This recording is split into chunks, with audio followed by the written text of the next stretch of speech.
as you may or may not know, I went on a hunger strike about 17 days ago. Just kidding. I actually decided to start a 7-day fast to reset my gut, kind of like turn it off and turn it back on again, like we do with our electronics. Once I realized the problems that I was having um, from SIBO that I had had for many, many years, but kind of ignored, were getting worse. So I'm just wondering, has anyone else out there ever ignored a health issue for years because it felt like just an inconvenience until one day it wasn't? I'd really love to know that. Hopefully, I can see the chat. I'm still trying to figure out the software, like I said. So, hey, I am seeing chats. Great. Awesome. Thanks for joining me here. Please let me know where you're joining in from. Hi. Happy to have you. Um, yeah. So, if you have ever ignored a health issue, it's actually just K. I go by K. Um, I'd love to know what that was and how that went for you, if you don't mind sharing. But anyways, just a quick catch up for anyone that was not here last week and hasn't seen my post throughout the week of what's going on. A week ago, I shared the story of how I ended up here. And it all started with watermelon, guys. This is so silly, so cliche. But the truth of the matter is, it's summertime and I was loving the watermelon. And then I realized that the things I was enjoying eating were not enjoying me back. And I had been making these flaxseed muffins, a completely normal little breakfast. And then one day I only had watermelon. And afterwards, I felt terrible. So I looked it up, and it turned out that watermelon is high FODMAP, which means it's exactly the kind of thing that feeds an overgrown gut. So if you have SIBO or IMO, you usually have something that is overgrowing in your intestines, usually your small intestine, and it can cause various issues. Usually with SIBO now, we're saying more like it makes you have more loose stools and discomfort in that area, urgency, not knowing when you might need to go. Whereas with IMO, which is more of a methane, high methane in the gut, is more like constipated. And both of them, I believe, have bloating. So that part's similar, but it's just on the back end of what's going on with the bowels. Are they too slow or too fast? Seems to be what I've understood to be the distinction line between that SIBO and the IMO. Oh, it's Joseph. How nice to see you. Yes, we have spoken. I do remember you. Great. Thanks so much for joining us. Joining me. Yeah, so the SIBO and the IMO. And I realized at that moment that I had been managing my SIBO for years. I had been eating low FODMAP most of the time, especially if I was out, avoiding what I knew bothered me, and not actually dealing with getting rid of the SIBO. So around the time I had started learning that I hadn't fully understood before was that SIBO really can impact so many other parts of your body's systems, like it's connected to your thyroid and your iron in a loop. And originally, with my health issues that I had that led me into this lifestyle of health coaching and helping other people with their health, iron was a major, major factor. And my thyroid were also major factors. So I'm not experiencing, I would say, the symptoms with my iron or my thyroid levels. I'm not having the energy issues from that, unless, of course, I just, don't sleep properly and don't, take care of my health in those manners. Then I start to go back down that hill. But otherwise, I'm usually pretty good. I have good energy. Everything else is fine. I don't feel like I have crazy mood swings or anything like that. So the SIBO, I never thought of it as a problem, but understanding that it is connected to your thyroid and that there is this loop between your iron and the thyroid, that an underactive thyroid actually slows your gut down, and a slower gut lets bacteria overgrow, and then that overgrowth blocks iron absorption, and then low iron drags your thyroid down even further. So I was like, ooh, not good. We don't want to wind up back where we were before. So let's fix this SIBO thing so that it doesn't drag our iron and thyroid back down, because that would not be fun. So it wasn't just an annoying digestive thing anymore once I learned about that. It was potentially part of a bigger cycle. I'd been managing one piece at a time instead of addressing as a whole. So that's really what pushed me to stop treating this as a minor inconvenience, actually do something about it. And so I started a 7-day water fast, thinking, I've done a 7-day water fast before. It'll be a great way to kind of start starving out whatever's in my gut, clean it out a bit. I know that normally they say like the bacteria that's in there doesn't necessarily die when you go on a fast. It might just go dormant.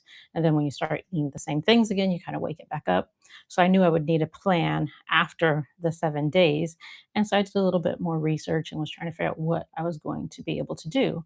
And the reason I'm doing all this research, of course, ladies and gentlemen, is because I was not in a area where I have my own doctor, my own healthcare professionals to give me antibiotics or put me on a plan or get an elemental drink. These are all different ways that people normally would deal with SIBO. So this is an abnormal situation.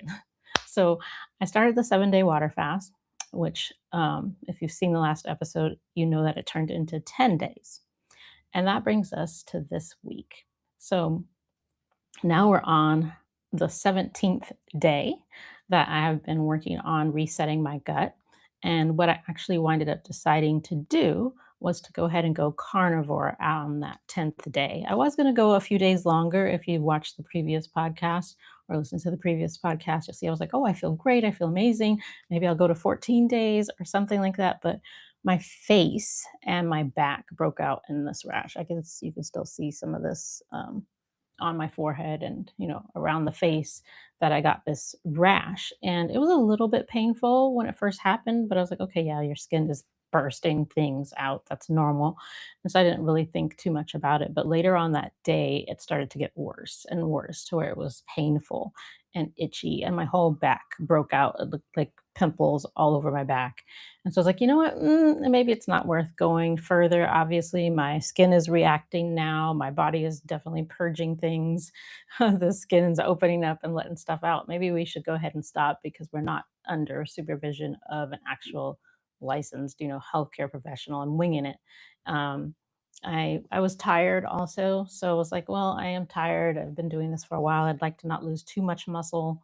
So that was another reason for stopping on that 10th day, was to get my energy back, to start clearing my skin up because it was painful and itchy. If it was just ugly, like that's one thing I'm like, well, we're gonna have to suck up our pride for a little while. But it was just so painful. I don't even know how to express what that felt like. I haven't had pimples and things in so long. So for me, it was just like, what even is this? Like my face is on fire, my back is on fire. It was just extremely uncomfortable. So I wanted that to be over. And so I went right into a strict carnivore. And by strict carnivore, that means I am only seasoning my food with salt. Um, I did like a dash of pepper once, and I think I used olive oil one day, and then I realized that wasn't carnivore. So now I've been sticking with butter, and that has been fine. So strict carnivore for me has been eggs, beef. I haven't had pork yet. Oh yeah, I did. I had pork rinds actually, guys. I don't know if anyone has ever done this, but I shared in the previous episode also that I grew up in a very interesting religion where we followed some of the biblical laws on how to eat. So I didn't grow up eating pork or crustaceans, and so my body wasn't really used to processing those type of foods. And as I've gotten older, I have, of course, eaten those things, but not as much as maybe most other people have. Like, I still haven't had bacon. I don't know. I just can't get past it. It looks not appealing, the blubbery fat. Give me some sizzling. I'm used to sizzling. Can we go back to that? Why don't we make that anymore? Some sizzling or some turkey bacon, and I would be happy. But I'm not eating any of those type of things either. So no processed meats, no sausages, just straight up steaks and fish. I had salmon the other night. We had some shrimp. Some of you may have seen that. I shared in my stories because here they sell the whole shrimp, head, legs, everything. And there's this fishmonger here that I went to, and I asked, can you clean it up for me and just grill it? And they're like, yeah, sure. And so when I got it, I was quite surprised because it still had the head and the legs, and it hadn't been split open, and the poop trail hadn't been cleaned out, or the intestines. I don't know what part of the shrimp that is, but I always clean it out when I cook them. So my experience with eating that type of thing was quite interesting.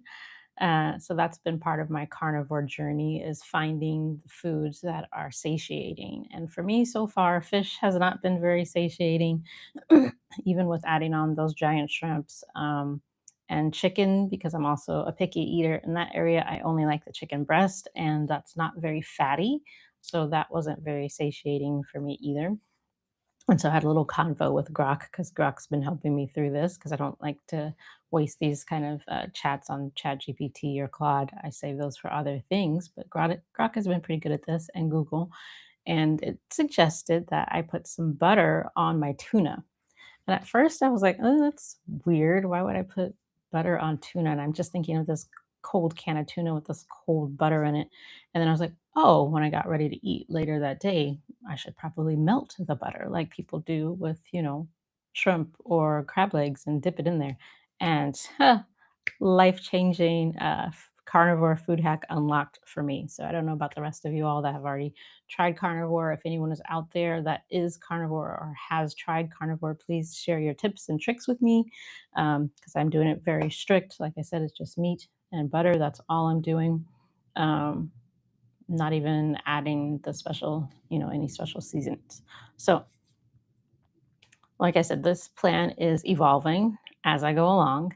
And one of the things that made me think I needed to do a long fast was that I didn't think I had access to a lot of the antimicrobial, what would you call it, supplements that a lot of doctors will use if they're not taking their patients through the, what is that called? The prescription drugs. So, I did some research on the protocols over the week, and some of the most popular protocols that most of the doctors use.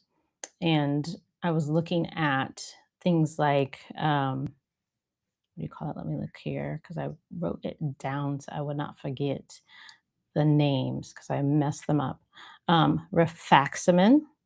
So, rifaximin is the most commonly used prescription antibiotic for SIBO, and it's because it's largely in the gut rather than being absorbed systematically. This one is part of why doctors favor that over some broader spectrum antibiotics.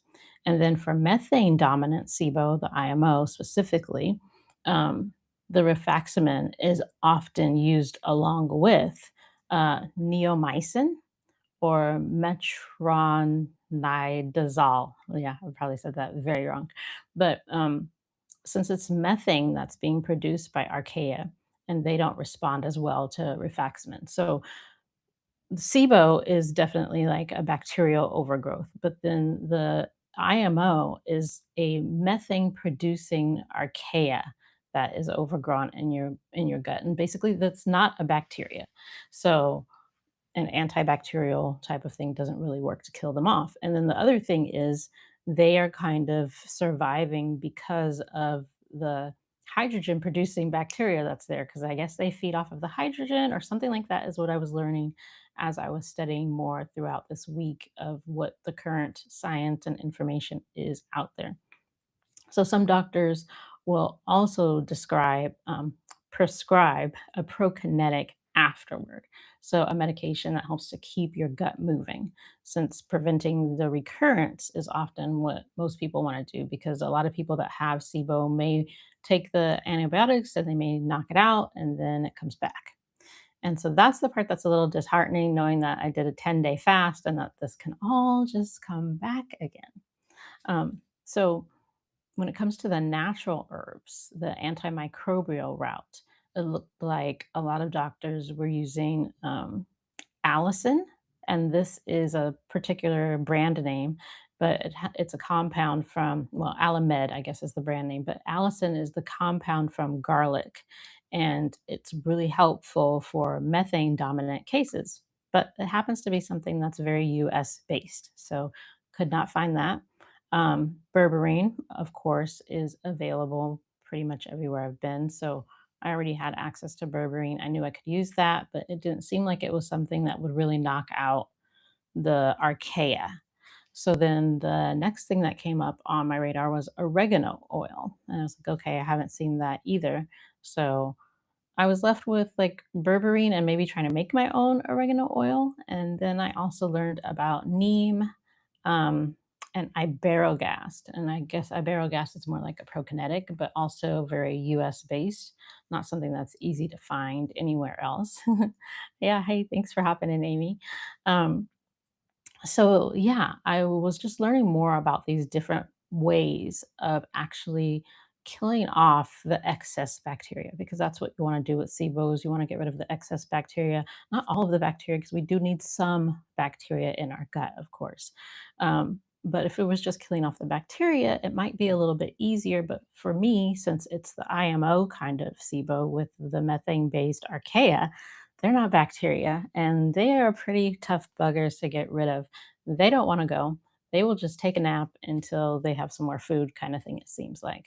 So then I found that there was a pharmacy nearby that had some oregano oil pills. So I got super excited, and then I also learned about using NAC in order to help break down the biofilm that these guys live in. So a lot of the bacteria and archaea kind of have this biofilm protectant that makes it a little bit harder to kill them off because they're kind of, in this coating.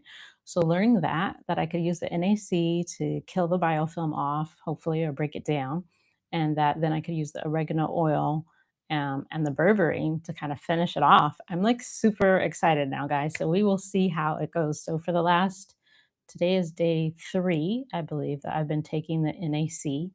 Um, and that's been interesting. I think the first day it might have made me a little nauseous. I'm not sure because I was also taking other supplements that I have just left over in in my cabinets to kind of help promote my health as I go through this process, since I'm not eating, a full diet. So I was taking some B6. I had some methylfolate. I took quercetin for a few days. That really helped with the itching until I ran out of that. I've been taking vitamin C each day, and what else? Um, I should have wrote down a list. But so those are the things that I was taking when I started taking the NAC. And since I didn't feel well that first day, I stopped taking all the other stuff to focus on the NAC. And then I think I'll probably, well, except for the vitamin C, I still take that one every day. Vitamin D was the other thing. So I took all the other supplements out so I could kind of test and see if it was the NAC that was making me nauseous or maybe the combination of all of them. And I felt fine. So I think I'll slowly start adding the other supplements back in as well to continue to support my system, because I think it needs all the support it can get. so, um, so those protocols that I was sharing were some of the most popular ones that I found out there. Um, so I think a lot of doctors, it seems like, would first suggest the antibiotics. And then, of course, if you're someone that's like, oh, I don't want to do that, or you have a reason not to, you don't respond well to the antibiotics, you could ask for a more natural approach. And then the more natural approach would either be those antimicrobial items that I suggested, and they usually use, I believe, 2 or 3 together. So, like, ideally, I would use Allicin, oregano oil, and berberine or something like that for my case. But like I said, I don't have access to the Allicin, so we're like, fingers crossed this works anyways. The next option would be the elemental diet. And from a lot of the videos that I was watching with Dr. Pimentel and Alison Seebecker and all of these really prominent people that are in the SIBO space, they were saying that that's kind of like the last ditch effort for them because most people don't do well on it. It's hard to drink. It's not tasty, and people don't really like going through the process. And I think that I was on the latter end of that when they were kind of getting better formulations, because I did try it. But since I have such a high case of methane, I was supposed to take mine for quite a while longer than the normal 2 to 3 weeks. And I ended up moving while I was taking it. So I shared that in the previous talk that I did. So um, after your first week, what's been the biggest surprise? Hmm, that's a good question. I will think about that and come back to you on the biggest surprise, because I really kind of expected most of what happened, except I think I was surprised how easy the 10th day of fasting was. Because I know around the third day is kind of usually hard for people when they're fasting. Then after that, it kind of gets easier. Um, but I thought it would maybe get harder again after 7 days, but it was kind of just like, food, what's that? Don't need it. So so that was my first week was all fasting. The first week of carnivore, I was already worried about carnivore because I do like meat, but I'm not like a eat meat all day kind of person. I have like sugar cravings. I want pastries and sweets and all those kinds of things. So I am surprised that those cravings haven't been too bad. I have had a few where I'm like, oh, I wish I could have this. And I'm like, or I see the family enjoying the watermelon. And I'm like, I want some, but I know I shouldn't. Um, so kind of those things I kind of expected, but I'll have to think about if there was something else that kind of threw me off. Um, so yeah, the elemental diet is one that they say is usually kind of a last ditch effort, but it does seem to have as good efficacy as the antibiotics, which is really interesting to me that a lot of these different protocols are as good as the antibiotics. So I don't think anyone I could find really suggested fasting. Um, the carnivore diet wasn't suggested either. I was surprised. In fact, this is one thing that did surprise me as I was researching it after I already started, was that a lot of these doctors were saying it didn't matter what you ate while you were going through the process of taking your antibiotics or taking the natural medications, that just eat however you were already eating is what they were saying, because they wanted people to be as comfortable as they could be as they went through the process.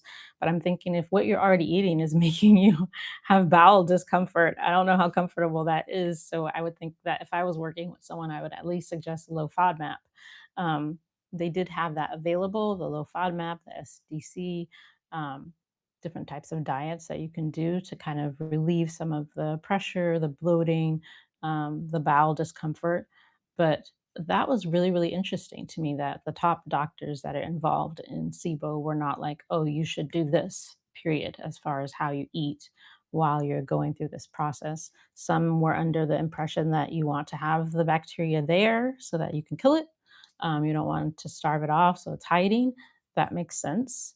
Um, so, yeah, so that part was really interesting to me, that maybe I'm just, a sucker for punishment and I'm making myself suffer for the next 4 weeks for no reason by going carnivore. But I like experimenting. So I do it all for the science, for the fun, for the experience, and then also so that when I'm helping clients and they're asking me about these things like, "Oh, should I go carnivore?" and, "Should I go keto?" and all of these things, I've tried it. So I can be like, "Well, yeah, I mean, for me, it worked this way. For you, it might not be the same, but at least I'll have some sort of experience with it, because I didn't really have any reason otherwise to go carnivore. I don't think I would have ever chosen this approach on my own, because we've already been down this road.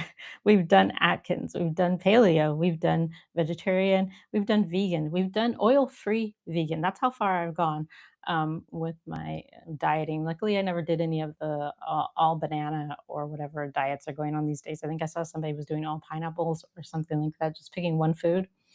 Haven't gone that far, but I've definitely tried a lot of different diets throughout my lifetime, trying to figure out what works for me, the me diet. And so I shared the most popular protocols for SIBO, um, and then what my choice was. And like I said, I'm using the NAC now. And the only problem that I really had so far, like I said, was feeling a little nauseous that first day. I'm taking it twice a day now. There's also some differences on how to do that. So I saw some places where they say to take it with a meal. And then I saw other places where they say take it before the meal. Um, Taking it with the meal is supposed to be easier on your stomach.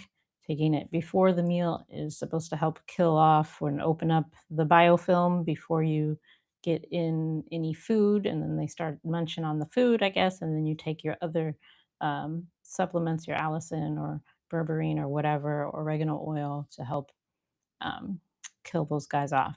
That's how I'm understanding the process. Again, I'm not a doctor, definitely not your doctor. So if anyone is dealing with these gut issues, please go see a licensed medical professional and get some help, because it is not an easy order. As I said before, I was taking a course on the gut, and it had specific protocols for SIBO, a lot of the stuff that I'm doing now. And I thought, oh, I'll be fine. I'll take care of it myself. But yeah, definitely was not as easy as I thought it would be.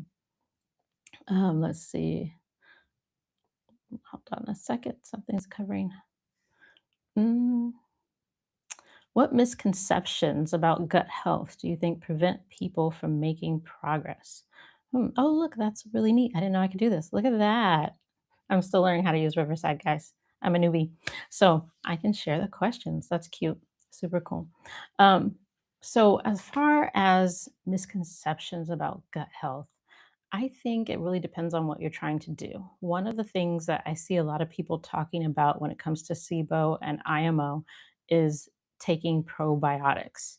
And from everything I've learned personally about probiotics, everything I've experienced with probiotics, it's a very iffy kind of place to be in. I would steer clear of it personally. I think that sometimes you're adding things into your system that you really just don't need to. The other thing that's going to sound so counterintuitive to what I'm doing right now is that we talk a lot about avoiding processed foods. Avoid processed foods. They're bad for you. Don't do it. It's bad for your gut. It causes cancer, all of these kinds of things, right? But when it comes to gut health, when it comes to building muscle, when it comes to all these other things, we are quick to throw in all kinds of processed junk into our body. Now, what processed junk am I talking about? All the supplements, the creatine, the protein powder, the protein bars. Like all of this is processed, guys. It doesn't grow out of the ground that way. It's not natural, it's not normal. And I'm starting to think that a lot of those things that we're doing that we think are to help us and to help our gut are actually causing more problems than not. So the supplements that I still have in my home that I was taking to help me support myself through this fast were supplements that I have left over from when I came to this realization that maybe these are also processed foods that I don't need in my system. And I need to just find ways to get those things more naturally through the foods that we're eating, which I know is really hard because the soil is depleted. I get that. We're trying to fix one problem with another problem, though, is what it seems like to me. So, as far as gut health, I think that we really, really need to focus on eating as natural and as fresh ingredients as possible, consuming actual food, not consuming pre processed, lab created items. So, that's just my take on it. And once I'm done with this protocol, I don't plan on buying any more supplements. I haven't had a protein shake in I don't know how many years, or protein bars, all of those kinds of things. I've given them up slowly as I've come to that realization because I just don't think it's good for our health and especially our gut health. And I think that people don't realize how important your gut health is for everything else, for your brain, the gut brain axis, for your heart, even for your dental health. You know, if your gut and all of those things are healthy and clear and working the way they should be, a lot of other things will also fall into place. So, great question. Thanks so much for sharing that. Um, so, as far as how my body is responding, that is the other thing. I thought this would probably be one of the things that I was surprised about. I thought that once I stopped the fast and started the carnivore, that maybe a day or two in, I'd get my energy back because every time I do a 3-day fast or a 7-day fast, I'm usually working out throughout it. This time I didn't work out throughout the 7-day fast just because it's just been so hot that I think just walking was enough to exhaust me. So I did not go to the gym because I just really wanted to rest and let my body do what it needed to do. But I think that heat and that rest for 7 days has left me completely depleted. So, like, a walk is still hard. Uh, I shared the other day that I used to go for a walk in the morning and then try to go for a walk again, like after dinner, to help with blood glucose and all of those kind of things to stay active. Plus, I'm also a gym girly. I love going to the gym. But with the fast, of course, I wasn't doing all of that, but I was still getting in a daily walk to go get groceries or do that kind of thing. Um, so I found on YouTube a short little 10-minute walking video that I could do like before in the morning when I first wake up and then do it again after meals. And the first day of carnivore, I was feeling extra spiffy, guys. So I got up that morning and I did a light workout. Like I have a little tiny barbell here. It's not a regular like 40 pounder. Um, it's just really tiny barbell. And so I did, what did I do? I did some deadlifts, just, a couple sets of those. And I did a couple sets of squats, I think, or something. And, you know, um, I can't think of the word right now, but like push ups kind of thing with the bar, and I felt good afterward. But then later when it was time to, like, go for the walk and get the groceries and all of that kind of stuff, I was so tired. I was so depleted. So I think that's probably been the most surprising thing to me, after that week of fasting, that going into carnivore and putting food into my body didn't give me energy back as quickly as I thought it would. So here it is day 17, and I still not have not had a full regular workout. I haven't even barely touched the barbells or the dumbbells or anything since that first day, because I was like, I need to save my energy to go out and do grocery shopping and cook and all that stuff first. And then if I can do all of that, then I can work out. And then this video that I'm telling you that I found on YouTube to do a little 10-minute walk, I could barely keep up. Like the walking thing is kind of like it's like a light aerobic exercise. Um, and so I can kind of keep up with him. I'm almost there. I think maybe 3 or 4 more, runs of it, and I will be able to keep up with the guy that's doing this walk, and I figure once I can keep up with him, that's a good sign that I'm ready to move on to something else. But yes, just the way my body is responding by so slowly coming back online as far as strength and energy is concerned is a little concerning. It's a little more than I thought it would be. Like even before this podcast, I was laying on the couch. I was on the couch like, does somebody else want a podcast for me today? I'm tired. I just want to lay here. So at day 17, I am really surprised that I do not have the energy back yet. I feel like maybe I may have, caused some issues there with the energy, the iron, the thyroid. I don't know. Um, but hopefully it'll come back online shortly. And as far as the whole process, starting with the fasting, I wasn't just fasting and just, okay, I'm going to fast. I also worked on motility because that's one of the key points, especially with methane SIBO, is the motility and getting the gut moving.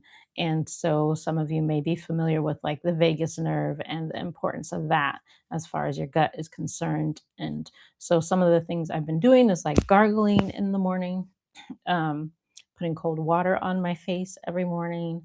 What else was suggested to help with the vagus nerve? Oh, the massaging of your abdominal area, and just the movement, so like the walking. So those are some really important things that I've done since day one with the fasting, and I try to do those every day.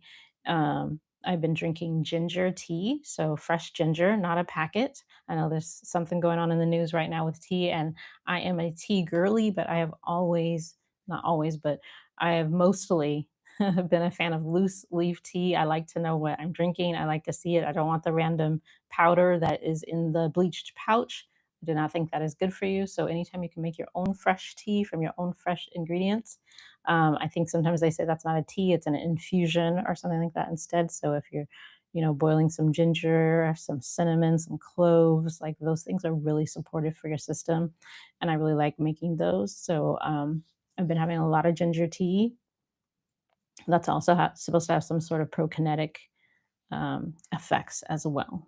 So I've been doing the ginger tea, I've been doing the vitamin C, um, the other supplements that I have left over, and the different vagus nerve support things to try and help so that once my body is back online, that it is doing things and processing things properly. And yes, I also found out that as your body comes back online and starts processing things, it might not kind of show up the way that you expect it to. It may be a little go and slow. It may take a while for you to start having bowel movements again. That's normal because your body hasn't had anything in it if you've been fasting. And if you're on carnivore, you'll notice that maybe you'll have less than you're used to because there's less fiber and bulk and things like that involved. So those are some things to be aware of for anybody that may be dealing with something like that or switching your diets, which be very, very careful switching your diets. You want to make sure you're getting the nutrients and things your body needs because that is one of the biggest problems I think in the US is we're literally starving to death. We don't look like we're starving to death because we are starving to death because we're just not getting the nutrients we need from the food that we are eating because most of it is food like stuff, not actual food, right? So if you can make sure that you're getting those nutrients, that would be really, really great for you. So I think that I covered most of what's going on with me now. What else? Sleep. Sleep has been another issue. I cannot get back on my sleep schedule. I'm trying so hard, but fasting can throw you off of your sleep schedule. It can give you insomnia. It can make it harder for you to go to sleep. It doesn't help that our household doesn't have a real schedule. So it's hard to stick on the sleep pattern when everybody's up and everybody's chatting and watching TV and all of those things. But usually I try to make sure I get to bed at 9 and get up in the morning. But these last few weeks, it's been not happening. And the problem with that is your body likes to be on a schedule. Your bowels like to be on a schedule. Your digestion likes to be on a schedule. So when I'm talking about, rhythm and harmony, those things play in as key factors. That's why I'm saying to get up in the morning and get that sunlight in your eyes first thing in the morning so that it can send your body those melatonin signals when you need them later on at night to actually go to sleep. So I'm still working on that one. Hopefully by next week, we'll be back on schedule. But for right now, I'm still off schedule, unfortunately. Um, so I think that does not help with trying to fit in all of the food I need on a carnivore diet for the satiety, because that is another issue. So as far as your gut motility is concerned, you have this migrating motor complex, the MCC, I believe they like to call it, where your body has these waves that it goes through to clear out your digestion. And it usually can take anywhere to like 4 to 5 hours, I think, for most people. So I know we have this culture. I remember going through it and struggling through it when I first wanted to start working out and getting fit, that you're supposed to eat like 6 meals a day, you're supposed to have all these light snacks, you're supposed to be like constantly eating, and I think that did my body a disservice and probably a lot of other bodies a disservice. So over time, I have adjusted to what my body naturally likes, which is maybe 1 or 2 meals a day, maybe a light snack. And so with this carnivore diet, since I can't eat as many calories basically in one meal, I realized that the first few days I was very, very low calorie and I wasn't quite sure what to do about it because I could only eat so much in one setting and then wait about 5 hours before I could eat again. And so, since I was getting up late, that would push everything. And then I don't want to be eating at midnight because then I'm not going to go to sleep till 4 in the morning because I have to wait for my food to digest. So, it's been this kind of crazy cycle trying to get all of that together. So, let's see a book, Neil Gaiman, The One Horseman of the Apocalypse. Relishing. Oh my, yeah. Relishing in the production of valueless food, starving people silently despite consuming food. Yes, that is exactly what it seems like is happening in our society right now. People are starving despite all of the consumption. So, thanks for sharing that. We might have to look into that book, add that to the reading list for sure. Uh, so yeah, so I was talking about the migrating motor complex and just making sure that you have that food spacing that can actually help a lot also with the SIBO and with the bacteria being able to be flushed out of your system because those waves won't come if you're eating. So if you eat something and then 2, 3 hours later you eat something again, and then 2, 3 hours later you eat something again, that migrating motor complex is not working. It's not flushing anything out until you stop eating for at least 4 to 5 hours. So I've been able to kind of feel mine. Sometimes, that rumbly feeling in your stomach, I believe they said sometimes that's what that is. It's actually, you can actually feel it. You don't always feel it though. Um, and so I think that I've been able to tell that mine is about 5 hours. So I would have to wait about 5 hours for mine to process before I can eat again. So that's been a struggle because that's like what, 10 hours of your day, you can get 2 meals in. So working on that. I think, trying to think what else. I have a little bit of notes here of what I wanted to make sure I touched on. So we talked about the skin flaring up also. And I remember at first I was thinking, I'm like, is this a Herxheimer reaction or what? But basically, the way your hormones can change, it can cause, your skin to flare up when you're doing these types of things. So you want to be aware of that. There's all kinds of different little reactions that you can get.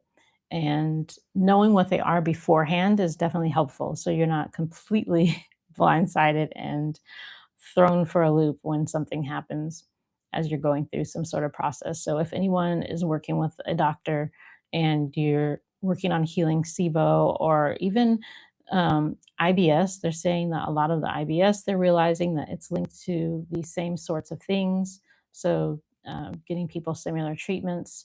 I would say if you're having digestive issues, period, I would definitely speak with a doctor and see if you can get tested. If you're dealing with bloating, constipation and diarrhea, or one of those and bloating, especially, I would definitely talk to your doctor about getting a SIBO test. It's a breath test. You just breathe into this little thing.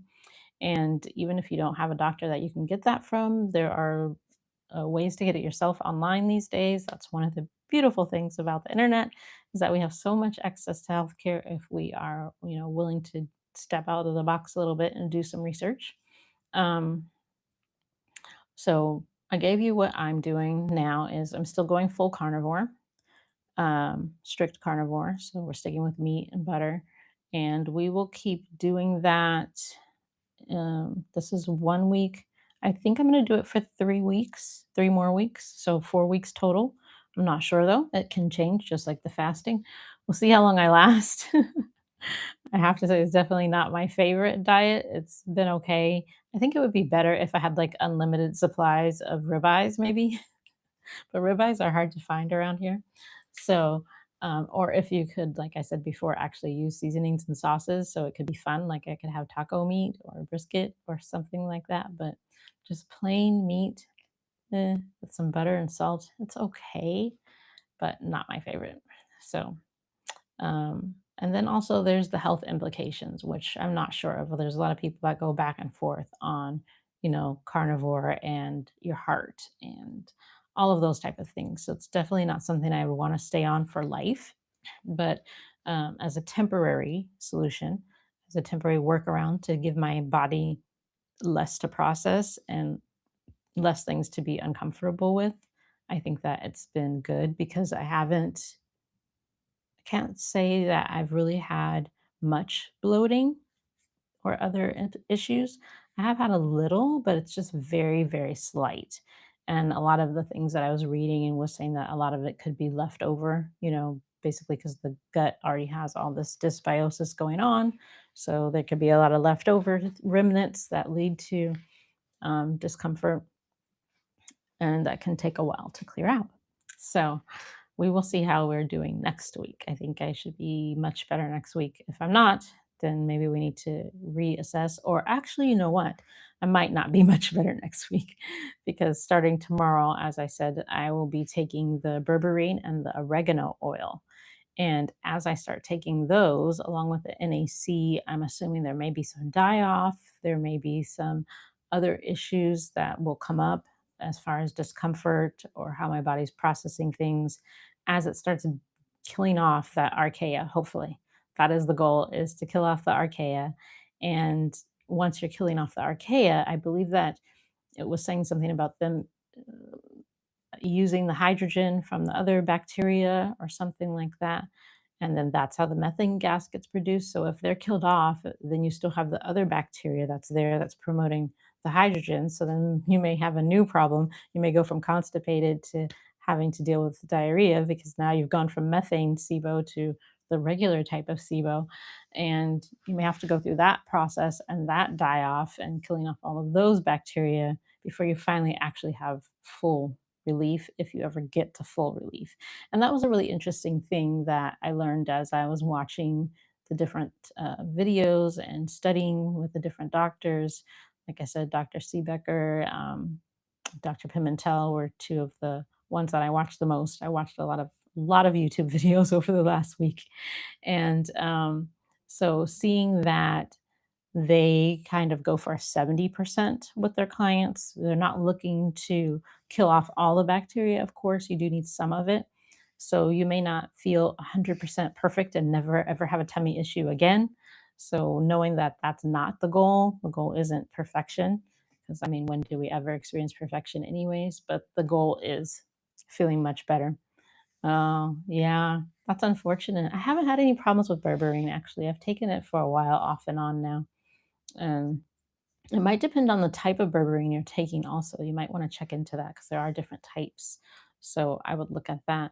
So I think the type of berberine that I will be taking this time is the one that does not have the MCT oil. And I know that the MCT oil can be upsetting to people that have a hard time digesting oils. So that might be something to pay attention to if you're taking berberine, because I know a lot of the brands have that because it helps with how you absorb it, I guess, or how it gets into the body. So I'll be taking the one without that, I believe, was what we decided on would be better to get to the bugs.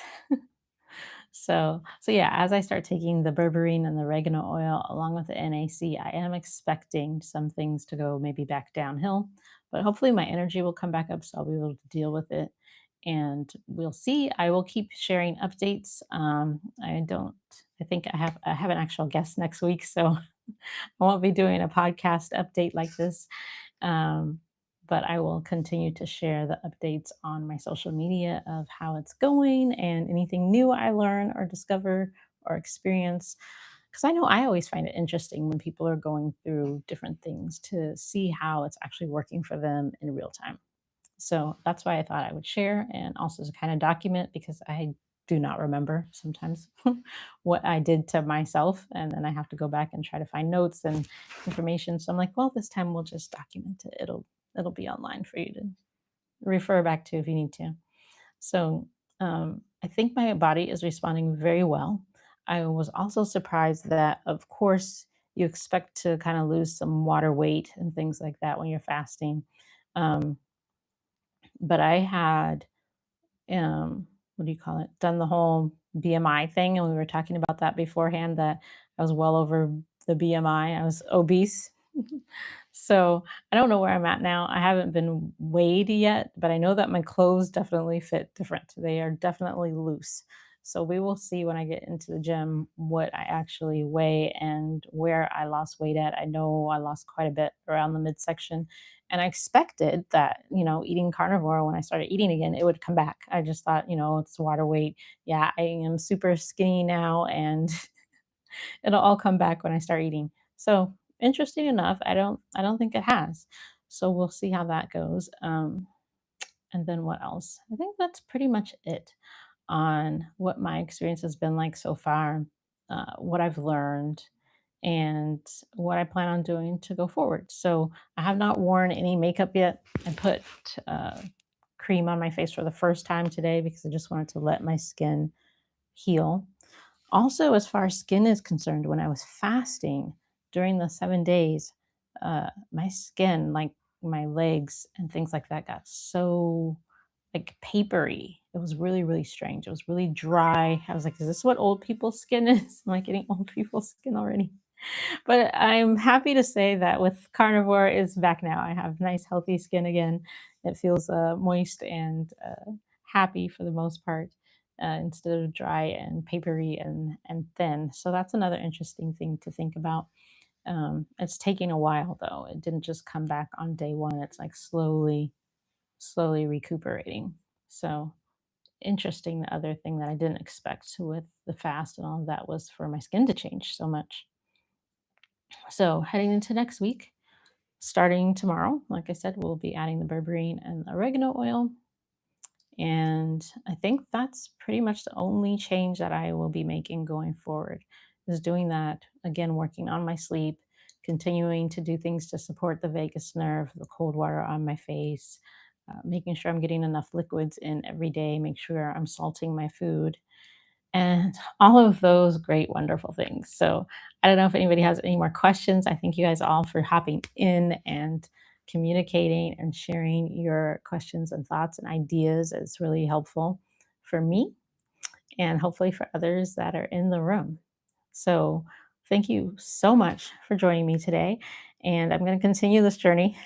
We'll see how it goes. So far, so good. And please drop your biggest takeaway in the comments. If you are a mom, also make sure you join us in the garden over at kimimiki.com for more personal and professional growth and health and wellness ideas and tips and tricks and all of those wonderful things. We did just have our brunch in the garden meeting a few days ago, but we will have another one later on. So if anyone wants to join in and meet some other amazing moms and work on your personal and professional growth, please do grab the Zoom link for that. And I will see you there.